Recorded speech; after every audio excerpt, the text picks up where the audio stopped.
প্রথমত তিনটা মেজর এরিয়াতে আমরা একসাথে কাজ করবো ইউএনএফপি এর সাথে। একটা হচ্ছে আমাদের পলিসিটাকে যুগোপযোগী করে গড়ে তোলা এবং বেস্ট প্র্যাকটিসেস যেগুলো আছে পৃথিবীতে এই ডেমোগ্রাফিক ডিভিডেন্ড কাজে লাগানোর জন্য সেইভাবে আমাদের ইউথ পলিসিটাকে ঠিক করা। একটা নির্দিষ্ট সময় পর পর ইউথ পলিসি চেঞ্জেস করতে হয়, আপনারা জানেন, সেটাকে একটা সমন্বয়ের মাধ্যমে করা। এবং আপনারা জানেন আমাদের 18,500 উপরে যুব সংগঠন আছে, কিন্তু শুধু রেজিস্ট্রেশনটা আমরা দিয়েছি, কিন্তু এরপরে এটার ফলো আপ ডাটাবেসটা আমাদের কাছে নেই আনফর্চুনেটলি। ওই ডাটাবেসটা তৈরিতে ইউএনএফপি আমাদেরকে হেল্প করবে, যাতে করে আমাদের কাছে একটা ডাটাবেস থাকলে আমরা তাদেরকে কীভাবে কাজে লাগাতে পারবো। আপনারা দেখেছেন যে এবার যখন গণঅভ্যুত্থানের পরপর যখন বন্যা হলো, তখন আমাদের যুব সংগঠনগুলোকে আমরা নির্দেশনা দিয়েছি, সারা দেশে তারা কিন্তু ভলান্টারি অ্যাক্টিভিজম করেছে। তো এক্ষেত্রে ডেটাবেসটা থাকলে আমরা তাদেরকে আরও অনেক ন্যাশনাল ক্রাইসিস থেকে শুরু করে আরও অনেক ন্যাশনাল গুরুত্বপূর্ণ কাজে আসলে কাজে লাগাতে পারবো। সেই জন্য এই ডেটাবেসটা তৈরি করা হবে। এর বাইরেও আরেকটা গুরুত্বপূর্ণ এরিয়া হচ্ছে আমাদের দেখা যায় একদম প্রত্যন্ত অঞ্চলেও খুব নতুন ভালো ভালো আইডিয়াস জেনারেট করতেছে আমাদের ইয়াং পপুলেশন, কিন্তু ওইটাকে আমরা মেইনস্ট্রিম করতে পারতেছি না।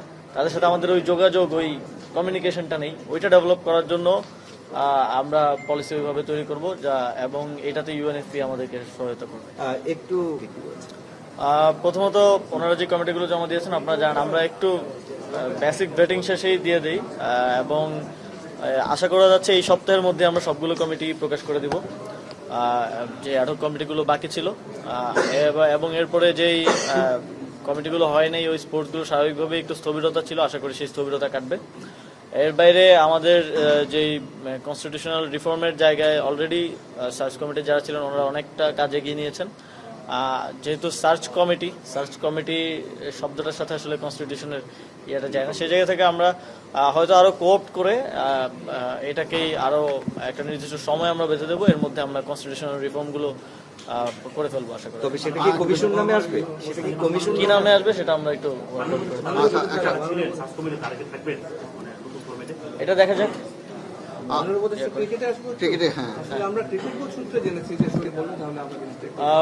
পাকিস্তান সফরের ব্যাপারে বিসিবি এনএসসি থেকে জানতে চেয়েছিল যে সরকারের এটা কি, তারপর এনএসসি থেকে যোগাযোগ করা হয়েছে পাকিস্তান এম্বাসির সাথে এবং সেখান থেকে আমাদেরকে ইতিবাচক রিভিউ দেওয়া হয়েছে যে এখন আমরা যেতে পারি। তবে আমরা বিসিবিকে একটা নির্দেশনা বা দিয়েছি যাতে সীমান্তবর্তী স্টেডিয়াম যাতে অ্যাভয়েড করা যায়। সেক্ষেত্রে বিসিবি এখন পাকিস্তান ক্রিকেট বোর্ডের সাথে কথা বলে যতটা নিরাপদ ভাবে এই সফর শেষ করা যায় এটা আমরা সফরের ব্যাপারে সরকার সহজ প্রক্রিয়া না। সহজ প্রক্রিয়া হলে আমরা ওই 53 বছরে একবার এসে এত বড় পরিসরের সংস্কারের কথা বলতাম না, আমরা প্রতি বছরই করতে পারতাম। তো যখনই রিফরমেশনের আলাপটা উঠলো, কোনো একটা জায়গায় কাঠামোগত সংস্কার হলে আপনারা জানেন এটার উপকার ভোগী যেমন আছে, এর ফলে যারা বিভিন্ন অনিয়ম করে আসছে তাদের সেই অনিয়ম বন্ধ হয়ে যাওয়ার একটা সম্ভাবনা আছে। সেই জায়গা থেকে কিছু বাধা ছিল সে সময়টাতে, এবং সেই সময়টাতে আরো বিভিন্ন কারণে আমরা তখন আগেইনি। তবে অবশ্যই আমরা কনস্টিটিউশনাল রিফর্মটাকেই গুরুত্ব দিব এবং তারপরে ইলেকশনের দিকে যাব। এবং যেহেতু আমাদের হাতে সময়ও আছে আপনারা জানেন, সেটা করার জন্য কোন প্রক্রিয়া করা যাবে এটা আমরা বিসিবির সাথে আরো ফার্দার ডিসকাশনের মাধ্যমে ঠিক না, এটা আমরা কথা বলছি। এটা দীর্ঘদিনের প্র্যাকটিস হয়ে গেছে যে নিয়ম না মানা, এবং নতুন করে যখন আবার সেগুলো রিইনস্টেট করতে যাওয়া হয় তখন একটু অভ্যস্ততার কারণেই আমার মনে হয় যে একটু গড়িমসি বা এই বিষয়গুলো থাকে। তবে আশা করছি যে এটা হবে না। সামনের সময়ে যে বিসিবি থেকে এনএসসি প্রাপ্ত যে গেট মানি অথবা অন্যান্য ইয়ার ক্ষেত্রে যে নিয়ম অনুযায়ী এগুলো বাস্তবায়ন করা শেষ না, এই খেলাটাই তো একটা আয়োজন। আমরা প্রায় জাতীয় স্টেডিয়ামে মনে হয় 6 বছর পরে কোনো খেলা নামছে, এবং ঢাকার যারা দর্শক আছেন তারা আবার জাতীয় স্টেডিয়ামে এসে খেলা দেখার সুযোগ পাবে।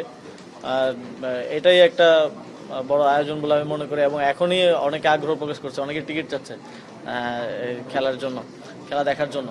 তো আশা করছি সামনের সময়গুলোতে শুধু জাতীয় স্টেডিয়াম না, ফুটবল ইন্টারন্যাশনাল ম্যাচগুলো আমরা দেশের অন্তত আরো 2-3টা স্টেডিয়ামে আমরা আয়োজন করতে পারবো। ফুটবলের যে ক্রেজটা প্রান্তিক পর্যায়ে আছে, প্রান্তিক পর্যায়ের দর্শকদেরও আমরা সরাসরি স্টেডিয়ামে গিয়ে খেলা দেখার সুযোগ করে দিতে পারবো।